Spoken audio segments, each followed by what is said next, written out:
નમસ્કાર મિત્રો, સ્વાગત છે તમારું ઉમિયા ફૂડ ચેનલ ઉપર। ઘણીવાર એવું બને છે કે આપણે સાઉથ ઇન્ડિયન વસ્તુ ખાવાની ઈચ્છા થઈ જાય છે, પણ આપણી પાસે હાજરમાં લીલું ટોપરું એટલે કે જે શ્રીફળ હોય છે નારિયેળ, એ હોતું નથી। તો હવે એની અવેજીમાં આપણે એવી વસ્તુ લઈને આપણે એવો જ ઓરિજિનલ ટેસ્ટ લાવવાનો પ્રયત્ન કરીશું। જે સૂકા નારિયેળનું ખમણ આવે છે એટલે કે જે ખમણી આવે છે એ લઈશું। અહીં હું 3 ચમચી ખમણી લઈશ। હવે ખમણીને એક થોડું પાણી લઈશું અને એમાં આપણે એને પલાળી લઈશું। લગભગ 10 મિનિટ સુધી આ ખમણીને આપણે પલાળી રાખીશું। સાથે એક લીંબુ, એક મોટું લીલું મરચું, જે સૂકો કાંદો આવે છે એ લીધું છે।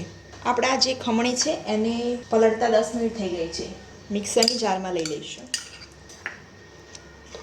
સૂકી ડુંગળી, લીલા મરચાં, સ્વાદ અનુસાર મીઠું। આ ચટણી એકદમ ઝટપટ બની જતી ચટણી છે અને લીંબુનો રસ એડ કરીશું। પહેલાં તો પાણી એડ કર્યા વગર જ આપણે પીસી લઈશું। તમે જોઈ શકો છો એકદમ સરસ પીસાઈ ગયું છે।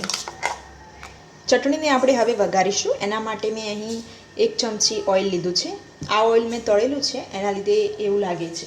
અડધી ચમચી આપણે રાઈ એડ કરીશું।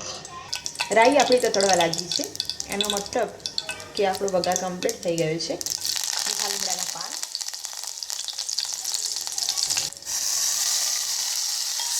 હવે જે ચટણી બનાવી છે આપણે, જે ચટણી પીસેલી એ એડ કરી દઈશું અને એકદમ એને સરસ રીતે મિક્સ કરીશું। તમે જોઈ શકો છો એકદમ સેમ એવી જ બની છે અને ટેસ્ટમાં પણ કોઈ ફરક નથી પડતો।